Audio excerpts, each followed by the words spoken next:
Il 25 aprile e 1 maggio c'è una connessione, diceva, quindi il lavoro è il fil rouge per un lavoro sicuro che sicuro non è in questo momento nemmeno in Veneto. C'è sicuramente una grande connessione. Dal 25 aprile, dalla lotta di liberazione, nasce la nostra Costituzione, quella dell'Italia repubblicana e democratica. Il 1 maggio è la festa nazionale del lavoro e dei lavoratori e nella nostra Costituzione la salute del lavoro, i diritti dei lavoratori, la salvaguardia della cultura del lavoro è un passaggio fondamentale, quindi noi pensiamo che questi valori costituzionali vadano inverati nella politica di ogni giorno.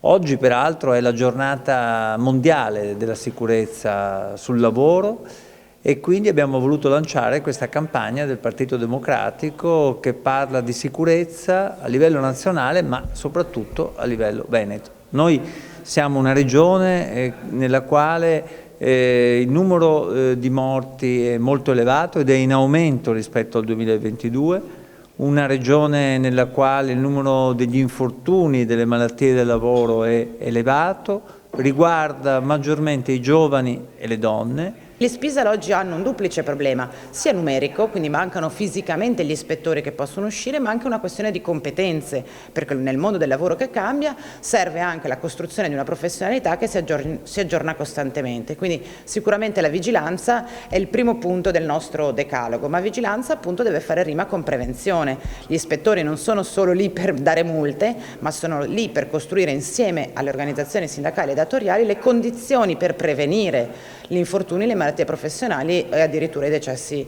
sul lavoro. La prevenzione la si costruisce, uno, andando a presidiare i luoghi dove gli infortuni accadono più frequentemente, quindi luoghi dove c'è un lavoro sfruttato, un lavoro precario, un lavoro sommerso. E in secondo luogo costruendo formazione che riguardi i lavoratori sia all'inizio della loro mansione ma anche nel corso dell'attività lavorativa, che riguardi i datori di lavoro che abbandonino l'idea che un investimento, che il costo della salute dei lavoratori è appunto un costo ma invece è un investimento proprio per la produttività aziendale, e che riguardi soprattutto i giovani che saranno i lavoratori di domani.